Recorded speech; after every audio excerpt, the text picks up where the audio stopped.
नमस्कार, आपके साथ मैं हूं हिना। जिंदगी एक बार मिलती है और उसमें भी कई उतार चढ़ाव आते हैं। सबसे ज़्यादा जो तकलीफ देता है वो है शरीर की तकलीफ। हमारे शरीर के लिए किडनी सबसे ज़्यादा महत्वपूर्ण है। उसके बिना जिंदगी कहाँ है। और अभी लोग किडनी ट्रांसप्लांट करवाते हैं और नई जिंदगी पाते हैं। किडनी ट्रांसप्लांट करने वाले को किडनी प्रत्यारोपक कहते हैं और ऐसे ही सीनियर प्रत्यारोपक जिनके जीवन के बारे में हमें ढेर सारी बात करनी है और वो हमारे साथ उपस्थित है doctor Pankaj R Shah. Doctor Shah, आपका बहुत बहुत स्वागत है। Thanks, Hina ji, for your kind words, and I will be very happy to share the secrets of my life. बिल्कुल। डॉक्टर शाह एक ऐसे डॉक्टर है जिन्होंने कभी गरीब अमीर में भेदभाव नहीं किया है। उन्हें 40 साल से भी ज़्यादा इस फील्ड में हो चुके हैं। उन्होंने ना दिन देखा ना रात देखी और लोगों की सेवा की है। उनके बारे में कुछ जानते हैं। डॉक्टर शाह की निगरानी में अब तक 6,500 से भी ज़्यादा किडनी ट्रांसप्लांट की जा चुकी है और लोगों को नया जीवन दिया है। आपको बता दें कि डॉक्टर शाह के पास आने वाले मरीज ज़्यादातर गरीब परिवार से आते हैं। उन्होंने कभी भेदभाव नहीं किया। डॉक्टर शाह के प्रोफेशनल करियर की अगर जो बात करें तो वो भूतपूर्व डीन रह चुके हैं गट्स में, यानी गुजरात यूनिवर्सिटी ट्रांसप्लांट साइंसेस। और आगे बात करें institute of kidney disease and research centre में भी वो डीन थे। इंस्टीट्यूट ऑफ ट्रांसप्लांट साइंसेस में भी डीन के तौर पर कार्यरत रह चुके हैं। साथ ही वो अभी शेल्बी मल्टी स्पेशलिटी हॉस्पिटल के हेड ऑफ डिपार्टमेंट नेफ्रोलॉजी में भी आरोग्य क्षेत्र पे बहुत अच्छा काम कर रहे हैं। उनके बारे में क्या बोलना, आज ही उनके जीवन में जो भी उतार चढ़ाव है, उन्होंने ये सिद्धि कहाँ से प्राप्त की, उनके बारे में उनसे ही जानते हैं कि आखिर में जो उनकी किताब प्रकाशित हुई है उनमें किन बातों को उन्हें सबसे ज़्यादा महत्वपूर्ण दिया है। आज उसी पे बात करनी है। डॉक्टर शाह, आज बहुत गर्व महसूस होता है आपके जैसे डॉक्टर के साथ ये पूरा इंटरव्यू करना, क्योंकि आपने सबसे ज़्यादा बात अपनी किताब में ये कही है कि मैंने कभी भेदभाव नहीं किया गरीब और अमीर में।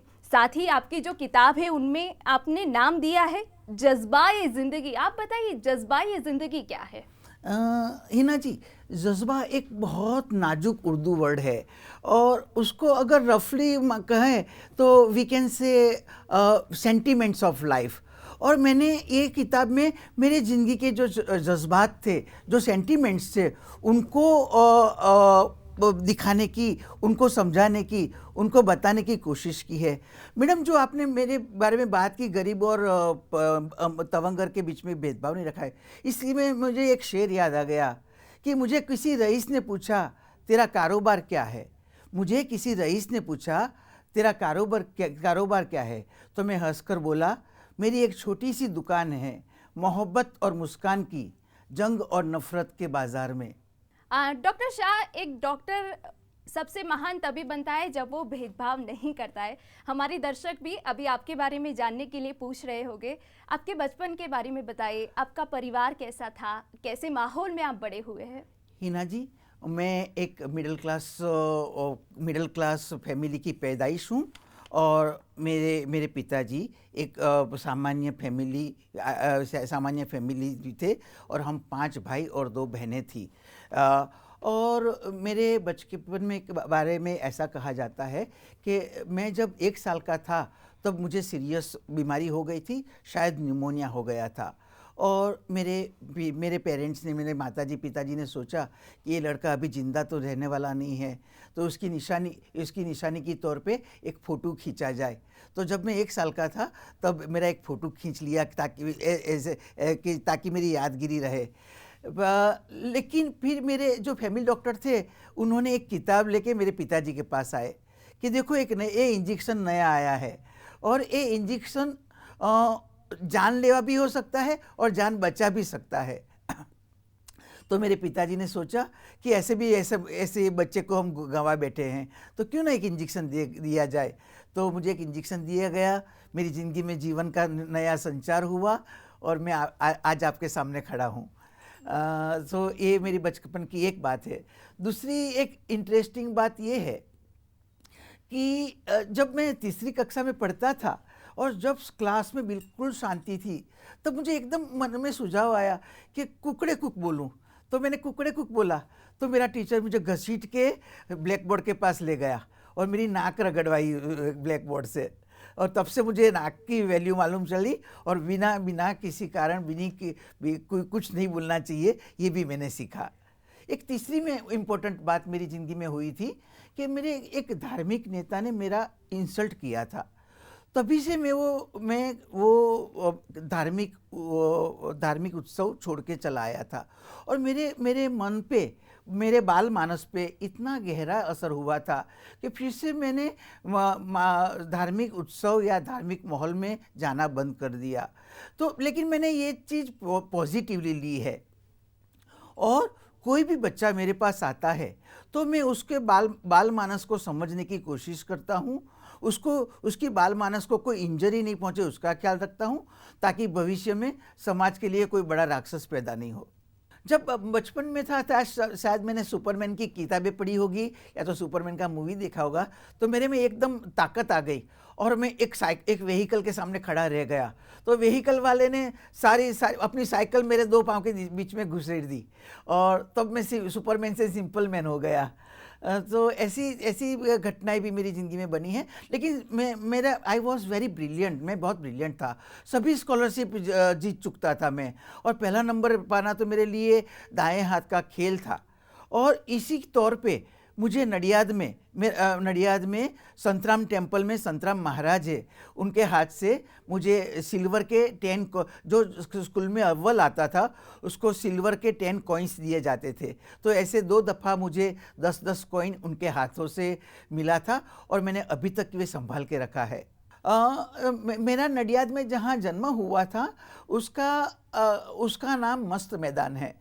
मस्त मैदान इसलिए कहा जाता है कि वहाँ पर मस्त कवि बालाशंकर कवि का घर था, और मुझे ऐसा लगता है कि उनके घर में से पैदा हुए ज्ञान और साहित्य के वलय मेरे वाइब्रेशंस मेरे तक पहुँचे हैं।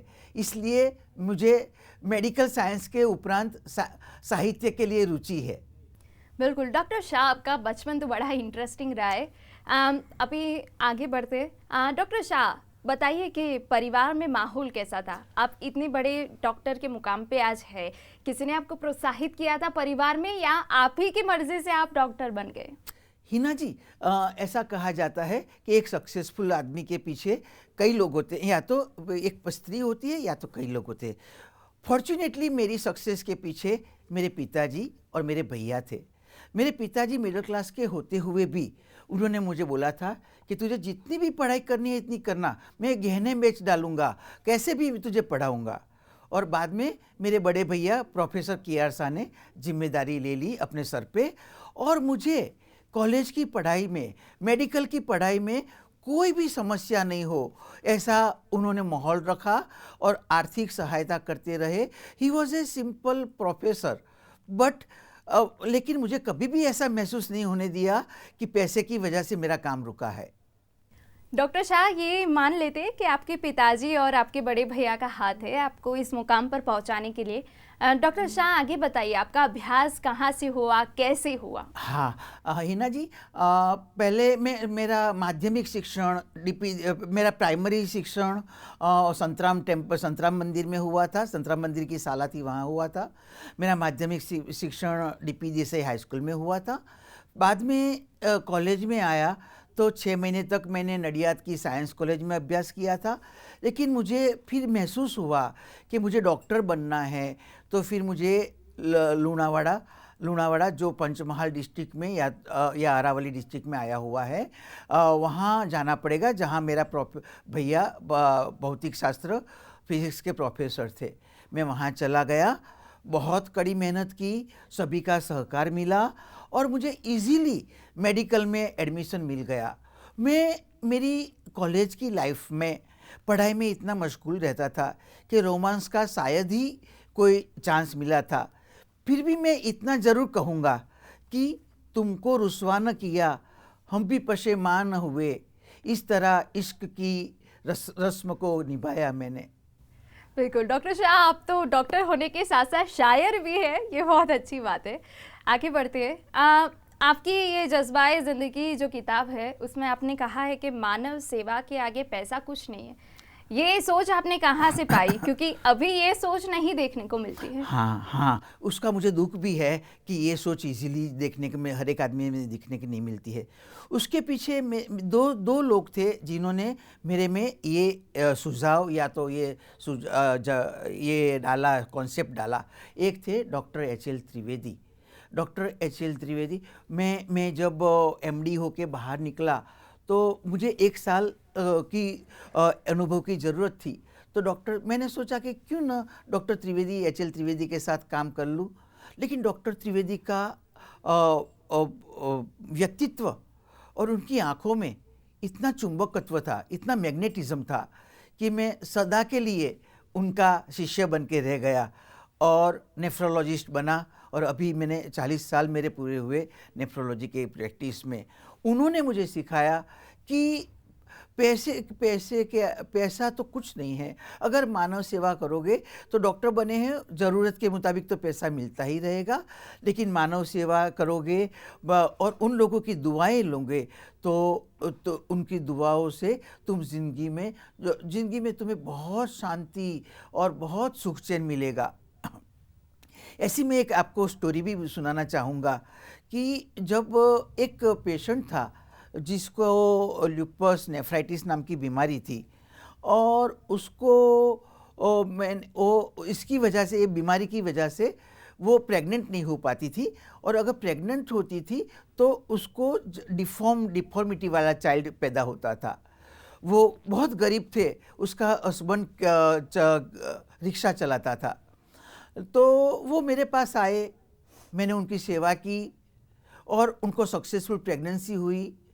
तो वो मोमेडियन होते हुए भी उन्होंने अपने बच्चे का नाम पंकज खान रखा। और मेरे लिए ये इससे बड़ी देन क्या हो सकती है कि जो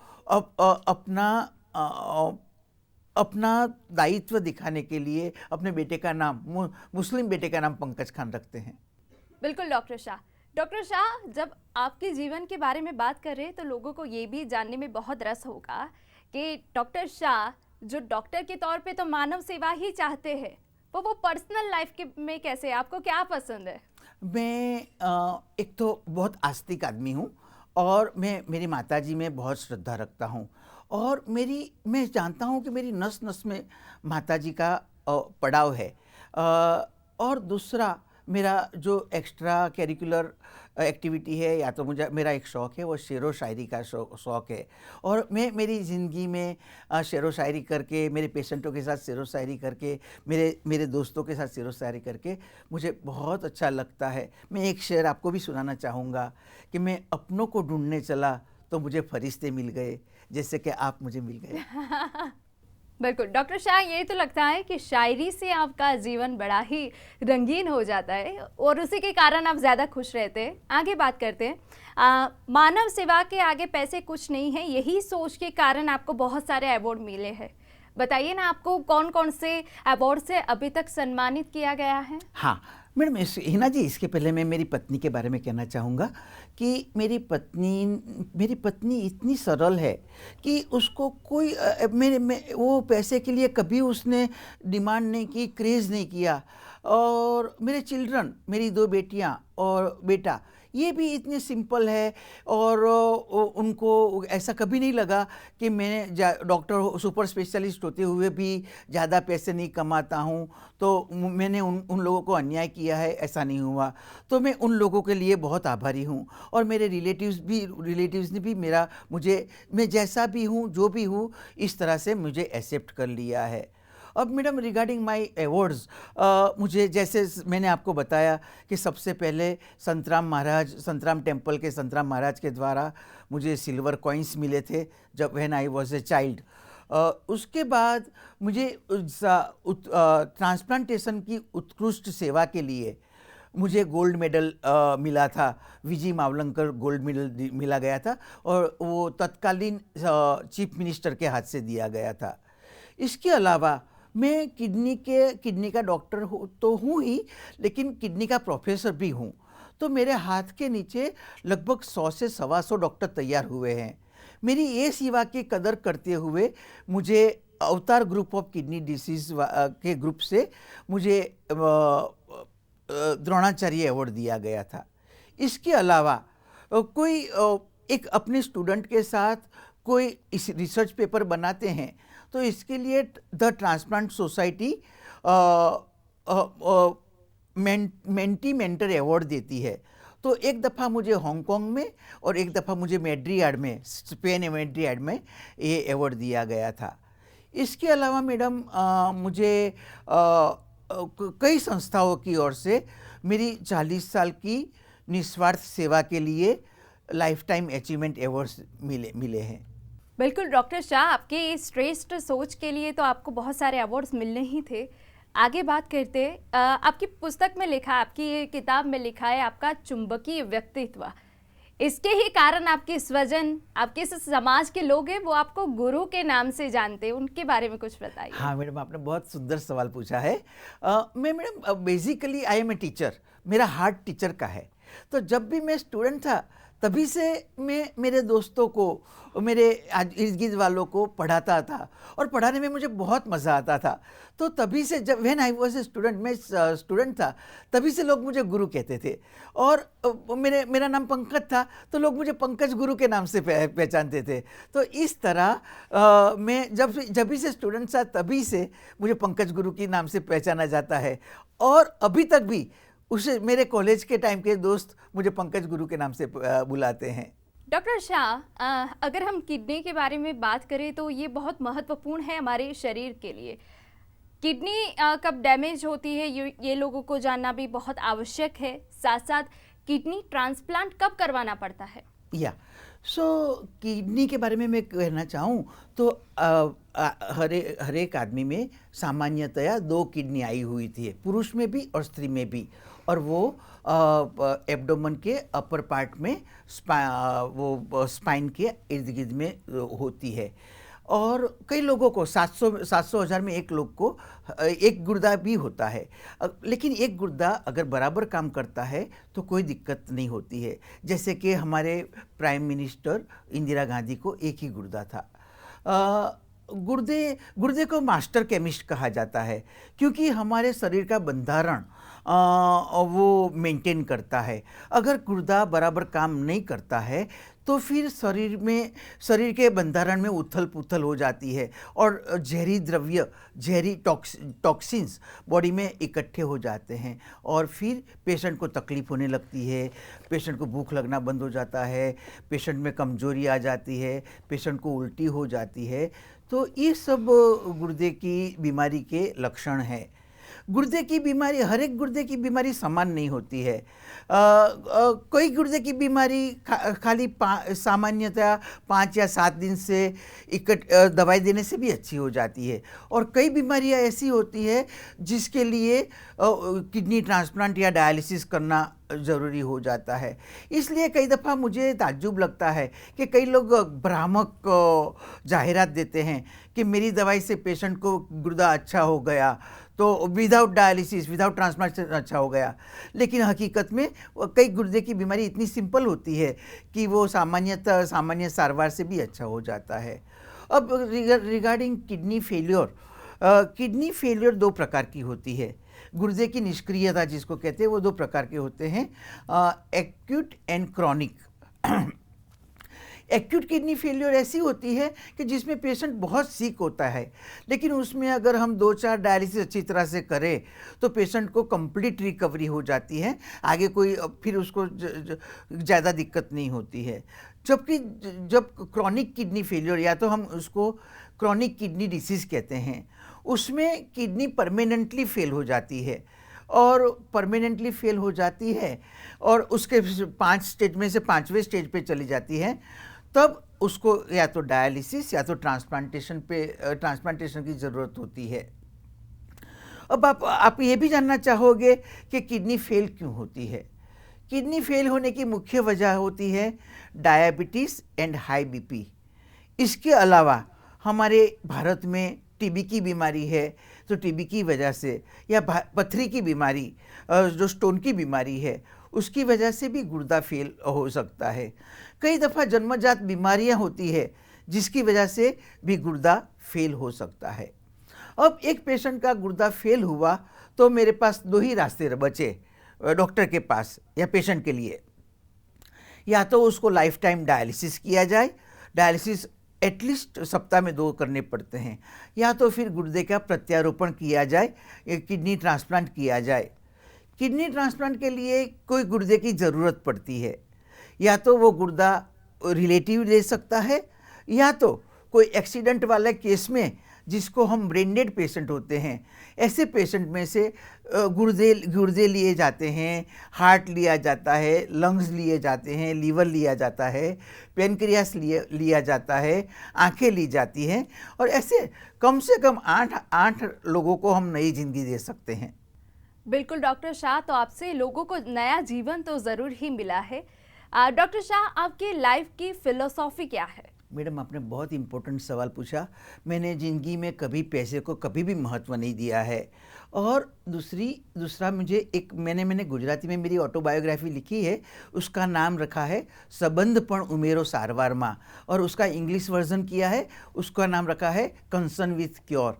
मीन्स जब पेशेंट मेरे पास आता है तो वो पेशेंट नहीं रहता है, मेरा रिलेटिव बन जाता है। और जैसे रिलेटिव की सारवार की जाती है, जिसको विदाउट एनी एक्सपेक्टेशन और पूरे लगाव से सारवार करता हूँ, इसको ये मेरी ज़िंदगी की मैंने फ़िलोसॉफ़ी मानी है। और ये मुझे एक गुजराती शायरी पे से मुझे आइडिया आया था कि मात्र दवाथी अमारो रोग नहीं मटे, संबंध पण उमेरो जरा सारवार में।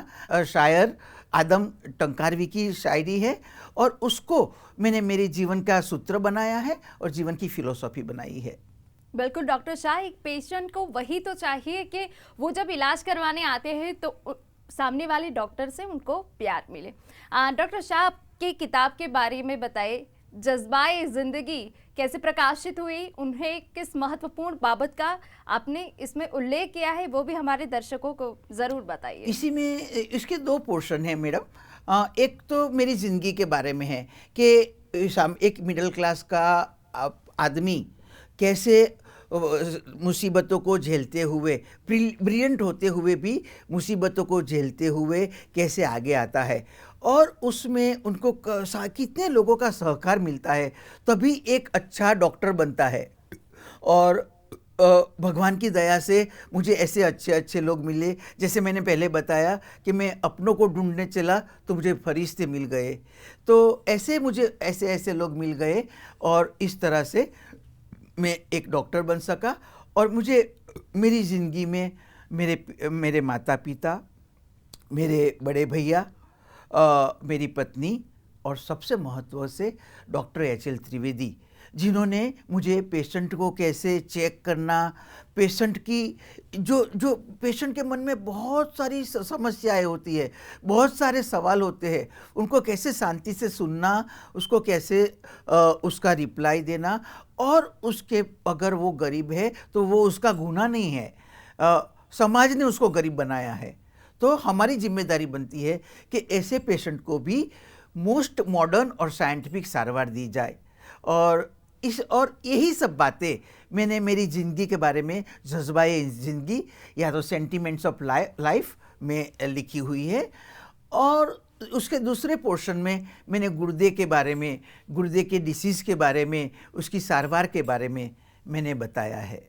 सो दैट, और इसके बारे, और दूसरी भी मेरी किताबें प्रकाशित हो रही है।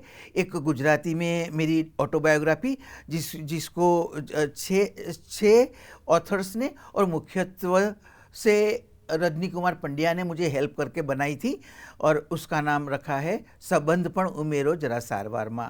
और अभी मेरी इंग्लिश ऑटोबायोग्राफी प्रकाशित होने वाली है, और उसका नाम है कंसर्न विथ क्योर। और मेरी ज़िंदगी में बनी हुई कहानियों पर से एक सोशल वर्कर, भावनगर के सोशल वर्कर एक नॉवेल बना रही है, और उसका नाम उन्होंने रखा है ओलियो, मिस मस्त फकीर। डॉक्टर शाह, बहुत अच्छा लगा आपके जीवन को सुन के। साथ ही बताइए कि मैंने आपकी जो जज्बाए ज़िंदगी किताब है उसमें पढ़ा कि आपका जो बचपन था वो बहुत संघर्ष में गुजरा है और उसी संघर्ष से आपको ये मुकाम मिला है। आजकल के जो युवानों को ले ले, शायद वो संघर्ष के चलते ही मायूस हो जाते हैं, उनके लिए आप बहुत बड़ी प्रेरणा हो। हाँ, तो मेरा भी आजकल के युवानों को, आजकल के बच्चों को यही सलाह रहेगी कि संघर्ष के बिना आदमी हमारा अस्तित्व ही नहीं है। संघर्ष के बिना हम कायर बन जाते हैं। तो संघर्ष के साथ खेलना है, संघर्ष के साथ जीना है, जिंदगी में एम्स रखने हैं, मोटोज़ रखने हैं और मोटोज़ अचीव करने के लिए मेहनत करनी है, मेहनत करनी है। और कर्मण्येवाधिकारस्ते मा फलेषु कदाचन, कब मेहनत करते जाओ और ऊपर वाला तुमको ज़रूर से उसका फल मिलेगा, आज नहीं तो कल, लेकिन तुम्हारे सफलता के शिखर तक ज़रूर से पहुंच पाओगे। बिल्कुल डॉक्टर शाह, आप बहुत सफलता के शिखर पर अब पहुंच चुके हैं। आगे हम ये आपसे जानना चाहेंगे कि फ्यूचर प्लानिंग आपके क्या है? अभी तक तो आपने मानव सेवा की है, आगे क्या और कुछ बड़ा करने वाले हैं आप? मैडम, यहाँ मैं एक खूबसूरत शायरी कहना चाहूँगा कि बंदगी एक मकाम तक ले जाती है और बाद में दीवानगी अंजाम तक ले जाती है। तो मेरी ज़िंदगी में बंदगी और दीवानगी दोनों रहे हैं और बंदगी और दीवानगी की वजह से मैं मस्ती से, चाहे जो भी हाल हो, मैं मस्ती से जिया हूँ। और मेरी प्रभु से यही प्रार्थना है कि इतना ही एक्टिव रखे मुझे, इतने गरीबों की सेवा करने का मौका दे और पेशेंटों के लिए मैं किडनी की इतनी अच्छी सारवार करूं कि वो मुझे दुआ देता जाए। बस इससे ज़्यादा मुझे कुछ नहीं चाहिए। और यही मेरा लाइफ का मोटो है कि मुझे पेशेंट की दुआ मिले, माता जी की दया मिले और ऐसे ही काम करते करते करते एक दिन माता जी मुझे उठा ले, ऐसे ही काम करते करते। यही मेरी माता जी से और भगवान से और कुदरत से यही मेरी प्रार्थना है। बिल्कुल डॉक्टर शाह, किडनी ट्रांसप्लांट एक ऐसी चीज़ है जो लोग पहले घबराते थे, परंतु अभी टेक्नोलॉजी के कारण लोग घबराते नहीं हैं, किडनी ट्रांसप्लांट करवा देते। किडनी ट्रांसप्लांट में आधुनिकता अभी क्या आगे आने वाली है? मैडम, आपका सवाल बहुत सुंदर है। बहुत किडनी डिसीज़ के पेशेंटों के लिए बहुत अच्छी चीज़ें फ्यूचर में आने वाली है। एक को कहते हैं बायोनिक किडनी या बायो आर्टिफिशियल किडनी। उसमें एक शुभो रॉय करके बांग्लादेशी है जो अभी यूएसए में सैन फ्रांसिस्को में काम कर रहा है। उसने नैनो टेक्नोलॉजी और ह्यूमन सेल्स, ये दोनों को इकट्ठा करके किडनी के साइज़ की किडनी बनाई है। और ये किडनी अगर मानव शरीर में रखी जाए तो उसको यही किडनी जिंदगी भर काम करेगी। तो न तो उसको किडनी ढूंढने को लिए जाना पड़ेगा, न तो उसको डायलिसिस की ज़रूरत पड़ेगी। तो ये एक बहुत फ्यूचर है जो अगले 5-10 साल में आने वाला है। उसको हम बायोनिक किडनी या बायो आर्टिफिशियल किडनी है। और दूसरा, अगर आपने रिसेंटली पढ़ा होगा कि एक पिग की किडनी, जिसको हम जेनो ट्रांसप्लांटेशन कहते हैं, मीन्स आदमी में, इंसान में सुअर की किडनी डाली गई थी और वो सक्सेसफुल गया था वो ऑपरेशन। तो ये चीज़ भी आने वाली है फ्यूचर में। और तीसरी चीज़ वेरेबल किडनी। उसका मायना ये है कि डायलिसिस का मशीन इतना छोटा बनाया जाएगा कि आदमी उसको अपने कपड़े, अपने शर्ट के नीचे रख सकेगा और उसके साथ काम कर सकेगा। तो इस तरह से बहुत नई चीज़ें किडनी डिसीज़ में आ रही हैं और पेशेंटों के लिए ये एक अच्छा मैसेज, अच्छी सुवार्ता है। बिल्कुल डॉक्टर शाह, आपकी यही सोच, आपके इस श्रेष्ठ कार्य के बावजूद ही जज्बाए ज़िंदगी आ गई है। आजकल के युवाओं के लिए आप बहुत बड़ी प्रेरणा हैं, उनको आप क्या कहना चाहेंगे? मैं युवाओं को यही कहना चाहूँगा कि ज़िंदगी में अप्स एंड डाउन्स तो आते ही रहेंगे, लेकिन हमने जो एम रखा है, हमने जो मगज में ठानी है, वो इम्पॉसिबल को पॉसिबल बनाना है। It is not impossible, it is I am possible. So everything by hard work और भगवान पे आस्था रखो और हार्ड वर्क करो तो ज़रूर से आप मकाम तक पहुंच पाओगे। बिल्कुल डॉक्टर शाह, आप यहाँ पे आए, हमारे दर्शकों को अपने जीवन के बारे में जो उतार चढ़ाव आए उनके बारे में कहा, और साथ ही हमारे आज की जो युवा पीढ़ी है उनको प्रेरणा दी, उसके लिए बहुत बहुत शुक्रिया। Thank you Hina ji. Last में मैं इतना ही कहना चाहूँगा, ये धड़कने सांसें जवानी जिंदगानी आपकी, ये धड़कने सांसें जवानी जिंदगानी आपकी, आपने चाहा हमें ये मेहरबानी आपकी, शुक्रिया करम मेहरबानी नवाजिशे, थैंक यू, जय जय जिनेंद्र, जय श्री कृष्ण, जय हिंद। तो डॉक्टर पंकज शाह को आज जाना, उनके व्यक्तित्व को जाना, उनका स्वास्थ्य बहुत ही अच्छा रहे और आगे ही समाज के लिए वो ऐसे ही मानव सेवा करते रहे, यही हमारी शुभकामना। नमस्कार।